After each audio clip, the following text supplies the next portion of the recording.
कैसे हो? जैसे कि आप लोगों को पता है, हम लोगों का जो टॉपिक चल रहा है वो है करंट इलेक्ट्रिसिटी, और उसमें हम लोग बेसिक चीजें देख चुके हैं। सर्किट को सॉल्व करने के लिए मैंने एक पॉइंट पोटेंशियल टेक्निक डिस्कस किया था कैपेसिटेंस चैप्टर में ही, और फिर उसका एप्लीकेशन भी देखा था हम लोगों ने। नोडल एनालिसिस जो कैपेसिटर के चैप्टर में ही हम लोगों ने डिस्कस किया था, उसी का भी एप्लीकेशंस हम लोग देखे हैं। ठीक, अब जो हम लोग देखेंगे सर्किट, हाँ हम लोगों ने और क्या क्या देखा, सॉरी हम लोगों ने और भी चीज देखा जो कि है कॉम्बिनेशन ऑफ सेल्स का कॉम्बिनेशंस भी देखे हैं हम लोगों ने। ठीक, लास्ट वीडियो में हम लोगों ने और क्या देखा, हम लोगों ने व्हीटस्टोन ब्रिज देखा, और व्हीटस्टोन ब्रिज का भी एप्लीकेशन देखा। हम लोगों ने ये भी देखा कि अनबैलेंस्ड व्हीटस्टोन ब्रिज होने से कैसे सॉल्व करते हैं, ये सब भी हम लोगों ने देखा है। ठीक है ना, वेरी गुड। अब जो चीज डिस्कस करेंगे आज वो है मेजरिंग इंस्ट्रूमेंट, और मेजरिंग इंस्ट्रूमेंट में हम लोग जो जो चीज डिस्कस करेंगे, एक पहला चीज हम लोग डिस्कस करेंगे मीटर ब्रिज, सेकंड पोटेंशियोमीटर, फिर third moving coil galvanometer, magnetic chapter में पढ़ाएंगे। हाँ, पहले तो हम लोग दो इंस्ट्रूमेंट अच्छी तरह देखेंगे अभी इस चैप्टर में, एक तो हो गया मीटर ब्रिज और एक हो गया पोटेंशियोमीटर। मीटर ब्रिज से स्टार्ट करते है क्या meter bridge, I am not very good, तुम लोगों को पता है I am not very good at drawing things, फिर भी मैं कोशिश करूंगा कि मीटर ब्रिज ड्रॉ करने का। यहां पे ड्रॉ कर रहा हूं मैं ऐसे ऐसे। अच्छा, मीटर ब्रिज है क्या? It is based on the principle of Wheatstone bridge. Meter bridge is basically based on the principle of Wheatstone bridge. Wheatstone bridge तो पता है सबको, हाँ पता है, हम लोगों ने लास्ट टाइम डिस्कस किया था।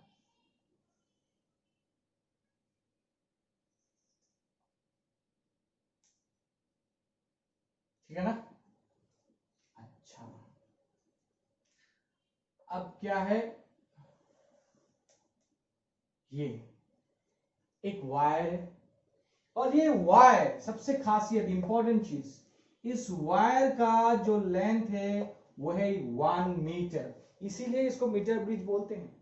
एक चीज और बच्चा,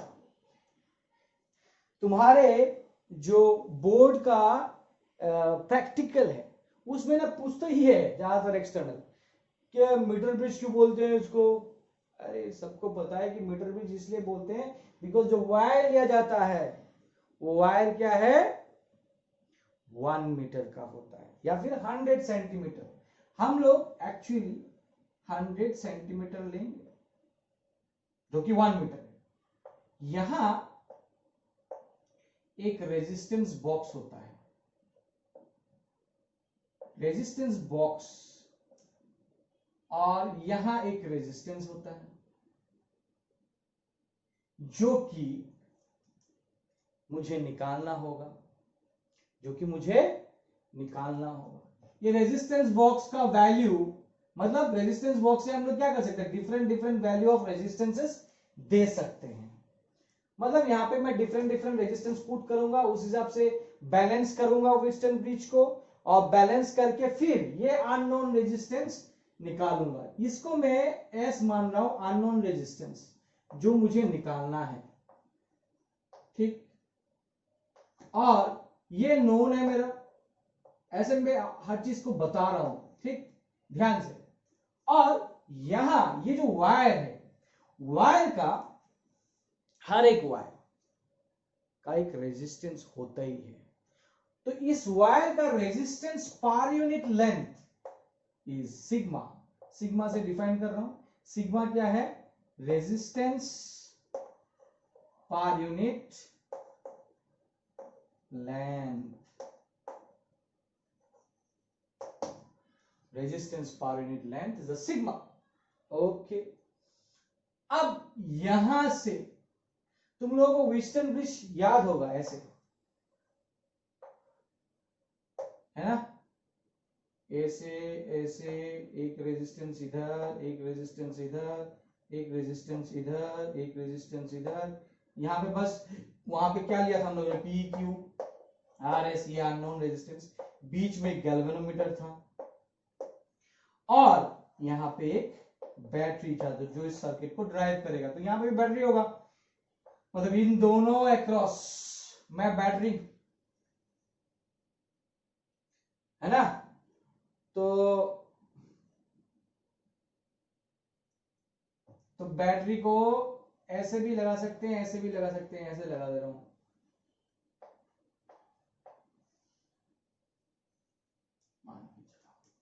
ऐसे बैटरी लगा दिया। अच्छा, अब ये आर एस तो हो गया। यहां से ये जो वायर है, वायर को डिवाइड करके मैं पी क्यू ले लूंगा, पी क्यू बना लूंगा। बट ये जो बीच में से, तुमको पता है बीच में से गैल्वेनोमीटर लगता है, तो यहां पे एक गैल्वेनोमीटर लगेगा, ठीक, और गैल्वेनोमीटर के साथ एक जॉकी लगेगा, ठीक। अच्छा, मीटर ब्रिज से मैं फिर से बता रहा हूं, मीटर ब्रिज से हम लोग अननोन रेजिस्टेंस निकालते हैं।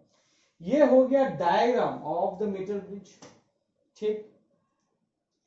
आप अननोन रेजिस्टेंस निकालेंगे, क्या कैसे निकालेंगे, एक्सपेरिमेंट करते कैसे, ठीक। हमको पता है कि इस वायर का एक रेजिस्टेंस होगा, बट वायर का रेजिस्टेंस पूरा, इस वायर का एक रेजिस्टेंस होगा, मगर मुझे रेजिस्टेंस तो नहीं बताया, मगर मुझे रेजिस्टेंस पर यूनिट लेंथ बताया। तो मैं अगर कोई भी लेंथ लेता हूं यहां से यहां तक, रेजिस्टेंस पर यूनिट लेंथ के साथ अगर वो लेंथ मल्टीप्लाई करता हूं तो उतना लेंथ का मुझे रेजिस्टेंस मिल जाएगा। तुमको पता ही होगा ना, रेजिस्टेंस पर यूनिट लेंथ मतलब total resistance by total length, ये होता है। मतलब ये देखो कि जब लेंथ L था, मान लो ये टोटल L, तब रेजिस्टेंस R था, और जब 1 होगा तब R बाई L होगा, जिसको हम लोग रेजिस्टेंस पर यूनिट लेंथ बोलते हैं। और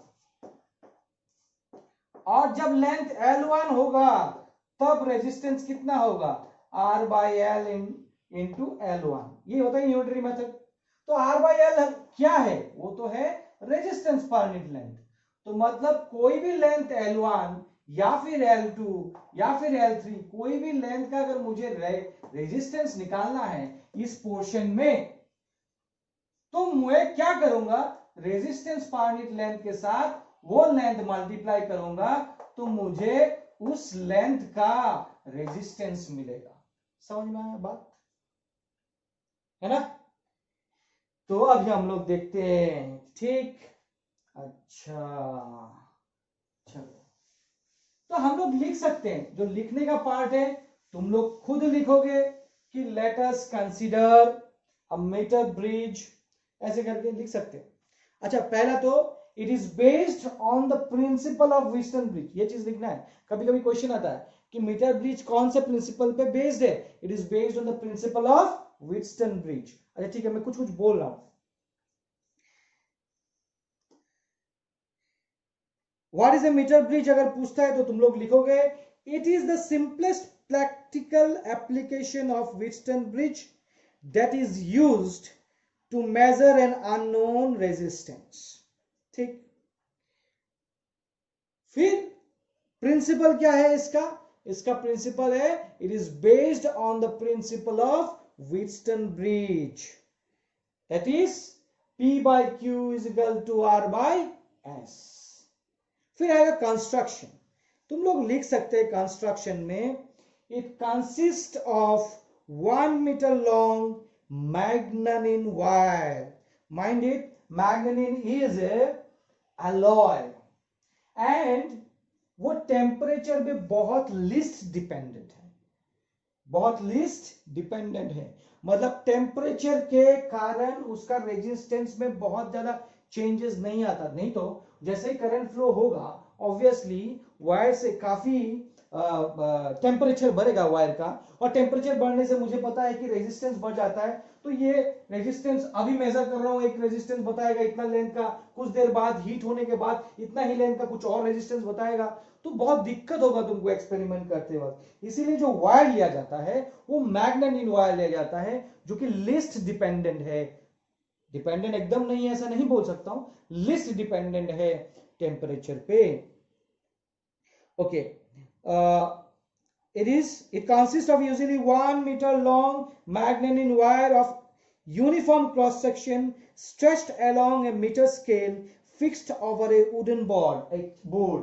एक्चुअली ये जो मैंने 100 सेंटीमीटर दिखाया ना, एक्चुअली यहां पे क्या होता है, जॉकी तो है ही, जॉकी को मैं इधर ऐसे करता हूं, ऊपर ही रख देता हूं, ये जॉकी यहां पे स्केल लगा हुआ रहता है, ये ऐसा, ठीक, ऐसे स्केल लगा हुआ रहता है 1 सेंटीमीटर से लेकर 100 सेंटीमीटर तक, समझ में आ रहा है ना, ताकि मैं किसी भी पॉइंट पे कितना लेंथ हुआ है वो मेजर कर पाऊं, वो स्केल का बात कर रहा है, ठीक।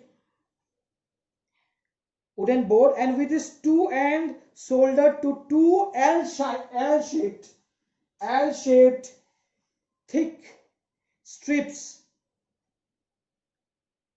Another copper strip is fixed so as to provide two gaps। यहाँ पे जो एक कॉपर फिक्स किया जाता है तो कि दो गैप मिले, यहाँ पे एक गैप, यहाँ पे एक गैप, वो बोला गया है बस। एक resistance box is connected in the gap, in one of the gap, and in other gap an unknown resistance is kept whose overall resistance we are required to find, or maybe we may also require to find the resistivity of this particular material। जो भी material लिया होगा, जो भी conductor लिया होगा, उसका resistivity भी निकालने दे सकता है, because once you get the resistance you can find the resistivity, because वो जो वायर है यहाँ पे जो कनेक्टेड है, वायर का ही तो रेजिस्टेंस निकालना है ना, इस वायर का मुझे लेंथ पता होगा, मैं एरिया ऑफ क्रॉस सेक्शन निकाल सकता हूं, है ना, एरिया ऑफ क्रॉस सेक्शन निकाल सकता हूं कि इसका डायमीटर मेजर करके, तो डायमीटर मेजर करके एरिया ऑफ क्रॉस सेक्शन निकल गया, रेजिस्टेंस मुझे पता है तो मैं रेजिस्टिविटी भी निकाल सकता हूं, जो कि तुमको निकालने देता है इन योर प्रैक्टिकल, ठीक। फिर ये डायग्राम ड्रॉ कर देना तुम लोग, और तो कुछ है नहीं। हाँ, एक source of EMF is connected to drive the circuit, and एक मूवेबल जॉकी, जिसको कहते हैं ये जॉकी जो भी बता रहा था, a movable jockey is connected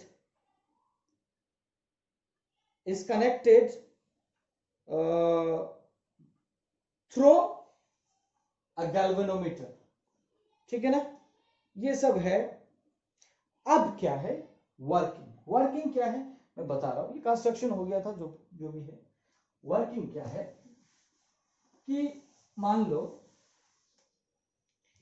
इस जॉकी को मैं यहां से लेके ऐसे करके वायर से लेके जाते हैं, ठीक।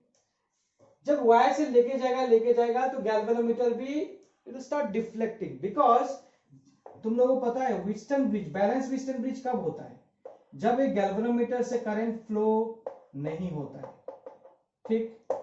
गैल्वेनोमीटर से अगर करंट फ्लो नहीं होगा डिफ्लेक्ट नहीं करेगा, बट ये कब फ्लो नहीं होगा करंट, जब ये बैलेंस्ड होगा। अगर बैलेंस नहीं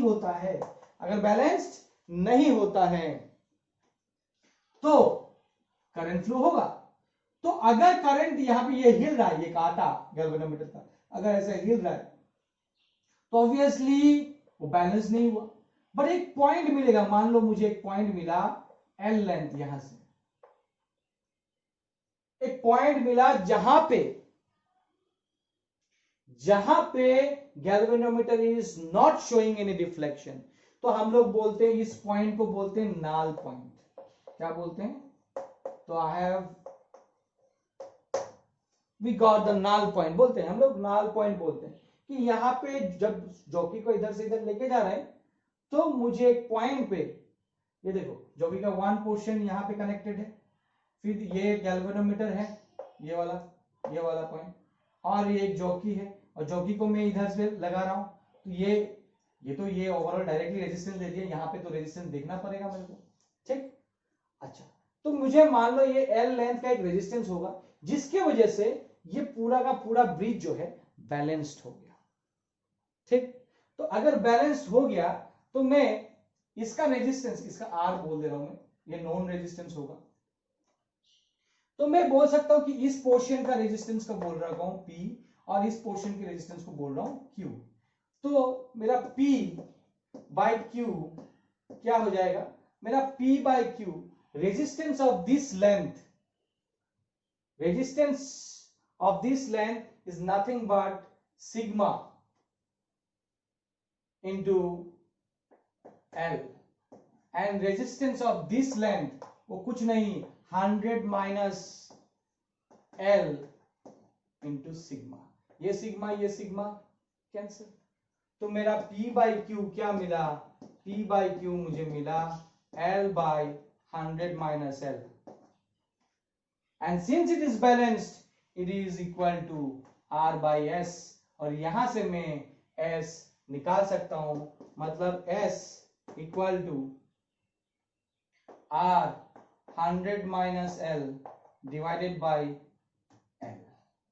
S इधर आ गया, 100 माइनस L इधर, इधर L ले गया, तो this is the unknown resistance we can find, ठीक, बाय दिस व्हीटस्टोन ब्रिज। ये हो गया एंटायर, वर्किंग वगैरह तुम लोग लिखोगे खुद से, और कुछ है नहीं इसमें, ठीक है ना। रेजिस्टिविटी मैंने बता दिया कैसे करोगे, ठीक है, वो चाहिए नहीं तुमको, बट ये है पूरा डायग्राम, तुम लोग उतार लोगे, मैं क्वेश्चन कराऊंगा इसके रिलेटेड तो कुछ क्लैरिटी और आएगा, ठीक है। अच्छा चलो क्वेश्चन देखता हूं,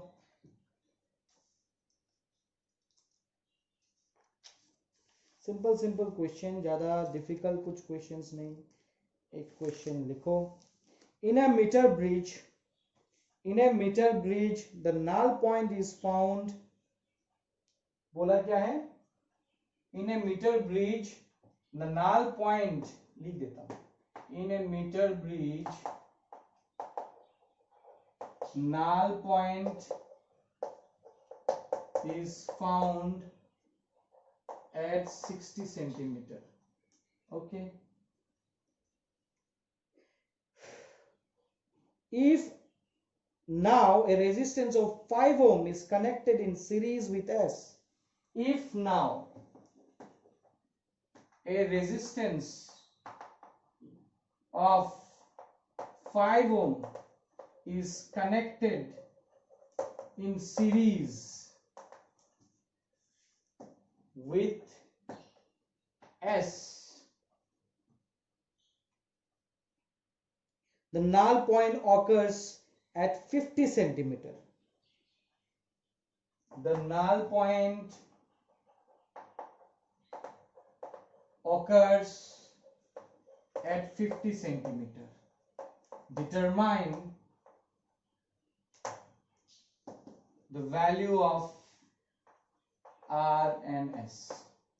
अच्छा, क्वेश्चन को समझते हैं कि मुझे पता है कि ये व्हीटस्टोन ब्रिज है, सॉरी मीटर ब्रिज है, आर है, एस है और गैल्वेनोमीटर है, और पहला जो मिला था वो 60 सेंटीमीटर पे मिला था। मतलब अगर मैं बोलूं P का वैल्यू क्या है यहाँ पे, P by Q equal to 60 by, ये क्या हो जाएगा, अगर ये 60 है, मान लो 60 इतना तक आएगा डेफिनेटली, तो ये 100 माइनस 60, 100 माइनस 60 क्या हो गया, ऐसे लिख रहा हूं 60 by 40 3 by 2 and that is equal to R by S, because balance Wheatstone bridge में क्या होगा, नॉन पॉइंट मिला है ना, बैलेंस व्हीटस्टोन ब्रिज में क्या होगा 3 by 2 equal to R by S। अब बोला है, this is the first part, second part क्या बोला है, सेकंड पार्ट बोला है कि इस S रेजिस्टेंस के साथ, जो भी S है इसके साथ सीरीज में अगर एक 5 ओम लगा दो, अगर इसके साथ 5 ओम लगा दो, मतलब S तो है ही, और 5 ओम लगा दो इसके साथ सीरीज में, तो नल पॉइंट मेरा चेंज होता है, नल पॉइंट चेंज होता है, मतलब अभी जो r बाई एस मुझे मिलेगा, r बाई एस मुझे जो मिलेगा वो s नहीं, अभी तो s नहीं होगा, अभी जो होगा बाकी चीज चेंज नहीं हुआ, सिर्फ ये चेंज हुआ s का, तो सीरीज में है तो डायरेक्टली ऐड करेंगे, तो s plus 5 r by S plus 5 equal to क्या हो जाएगा 50, 50 में मिला तो ये 50 बाई 50 मतलब क्या हो जाएगा 1, 50 बाई 50 इज इक्वल टू 1, तो r equal to s plus 5 ये हो गया। और तुम देखो यहां से मैं अगर देखूं तो मैं क्या कर सकता हूं, 3s by 2 equal to r, 3s by 2 equal to r, तो 3s by 2 equal to s plus 5, तो 3 by 2s minus s equal to 5, मतलब ये क्या हो गया 1.5s माइनस s मतलब half s, sorry half s equal to 5 और s equal to 10 ओम मिला, s इक्वल टू 10 ओम मिला, तो r इक्वल टू क्या मिलेगा, r equal to 3 by 2 into 10 to 5 15 ohm, this is the answer, this is the answer, simple question है। अच्छा, इसी तरह का एक क्वेश्चन और देखते हैं, है ना।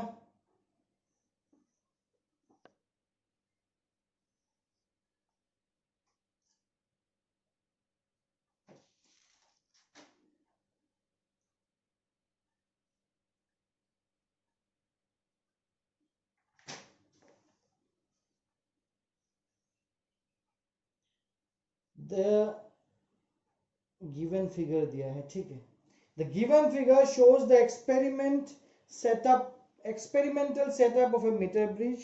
The null point is found to be 60 centimeter away from the end A. Same type का होगा तो नहीं करूंगा, मैं एक बार देख रहा हूँ question, with the x and y in position as shown.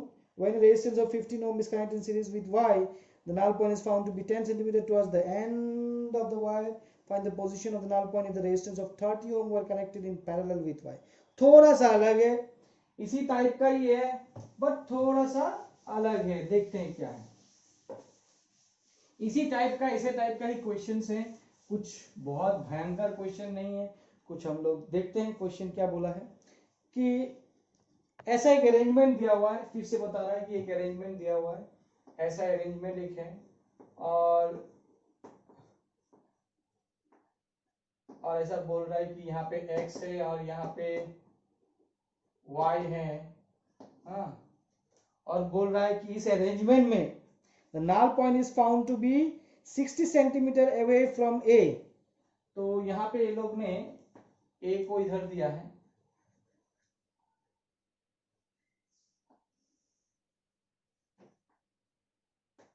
A को इधर दिया है 60 सेंटीमीटर अवे फ्रॉम A, मतलब ये 60 सेंटीमीटर पे इस कंडीशन पे मुझे नल पॉइंट मिला, ये गैल्वेनोमीटर, ठीक।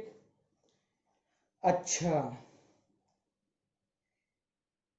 when a resistance of 15 ohm is connected in series with y, ठीक है, हम लोग आएंगे, अभी क्या मिल रहा है मुझे x by Y equal to 60 by 40, ठीक, r ये है, ये s है, ये p है, ये q है, minded p by q is equal to r by s, ऐसा ही है ना, तो या तो फिर x into this y into this, anyways cross multiplication, x into 40 y into 60, x into 40 y into 60, तो x by Y equal to 3 by 2, मेरे को पहला इक्वेशन मिला। सेकेंड क्या बोल रहा है कि when a resistance of 15 ohm is connected in series with y, 15 ohm is connected in series,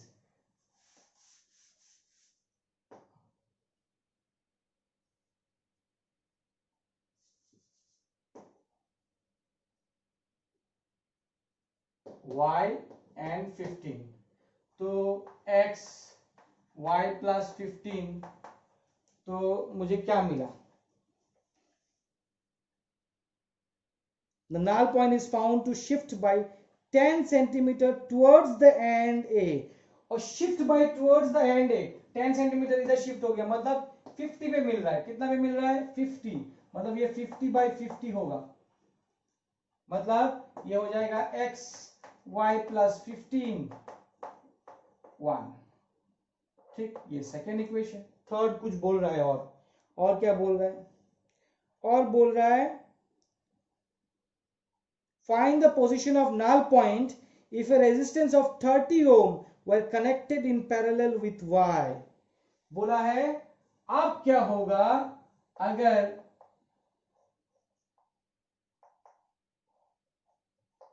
ऐसा हो गया कि y के साथ 30 ओम पैरेलल में कनेक्ट हो, तो नल पॉइंट कहां मिलेगा? नल पॉइंट कहां मिलेगा? Clear? When resistance of 30 ohm is connected in parallel with y, okay, question क्या है? Find the position of the null point if okay, यहां पे हो गया। अब ये तो x है ही, अब देखो इन दोनों का पैरेलल में है, तो इसका रेजिस्टेंस क्या हो जाएगा? ओवरऑल रेजिस्टेंस बताओ। पैरेलल में है तो ओवरऑल रेजिस्टेंस में, इसका ओवरऑल रेजिस्टेंस में आर डैश एस डैश ले रहा हूं, S dash. And what is S dash? S dash is 30 into Y by 30 plus Y. तुमको पता है कि पैरेलल कनेक्शन होने से R1 into R2 divided by R1 plus R2, याद होना है। कैसे होता है? 1 बाई R equivalent equal to 1 by R1 plus 1 by R2, है या नहीं? तो 1 बाई आर इक्विवेलेंट क्या हो जाएगा? R1 R2 R1 plus R2।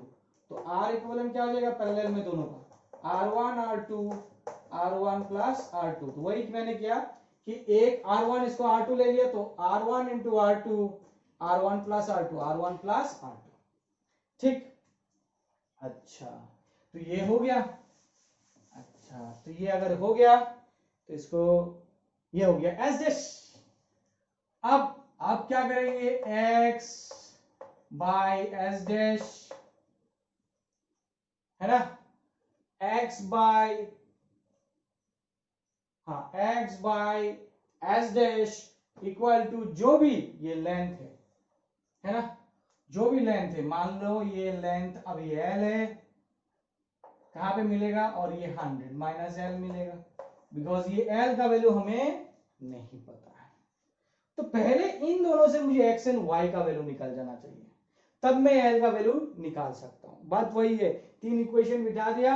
अब देखो यहां पे मैं क्या कर सकता हूं? x इक्वल टू 3/2y, तो ये हो गया x equal to y plus 15। तो x के जगह पे क्या हो जाएगा? 3/2y y प्लस 15, तो ये हो जाएगा half y equal to 15, y is equal to 30 ohm. y is equal to 30 ohm मुझे मिल गया। तो एस डैश का वैल्यू निकल जाओ, 30 इंटू 30 डिवाइडेड बाय 30 प्लस 30, मतलब 2 इंटू 30, दिस 15। एस डैश का वैल्यू मुझे 15 मिल गया। अच्छा, x कितना है?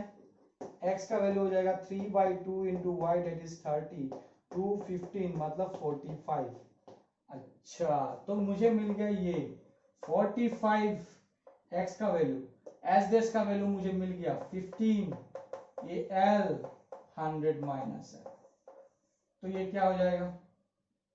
पहले तो 15 3, तो ये हो जाएगा 300 minus 3l equal to l, तो 300 is equal to 4l, l is equal to 300/4, है ना? 300/4। तो मेरा आंसर क्या आएगा? देखो, हाँ, तो ये हो जाएगा 175 सेंटीमीटर। देखो फिर से, पहले इसके लिए एक रिलेशन दिया, फिर इसके लिए एक इसके लिए नहीं, सीरीज के लिए एक रिलेशन दिया। पहले तो ये था नहीं, पहले सिर्फ ये दोनों था, इसके लिए एक रिलेशन था। जब 15 ओम सीरीज में कनेक्ट हुआ तब एक रिलेशन मिला। तो ये दो रिलेशन से एक्स वाई निकल जाएगा मेरा। अब बोला है कि एक्स एंड वाई के साथ मैं 30 ओम पैरेलल कर दूं तो नाल पॉइंट क्या होगा। तो मुझे पता है कि नाल पॉइंट मान लेता हूँ कि एल पे मिल रहा है, तो ये अगर एल हुआ तो ये 100 माइनस एल होगा, ऐसे करके निकालते हैं। तो एल मेरा मिल गया 75 सेंटीमीटर। तो ये हो गया मीटर ब्रिज का कहानी। और मीटर ब्रिज का वीडियो मैं यहीं पे खत्म करता हूँ। हम लोग नेक्स्ट वीडियो जो देखेंगे वो होगा पोटेंशियोमीटर, ठीक है ना। That's all for this video. Thank you.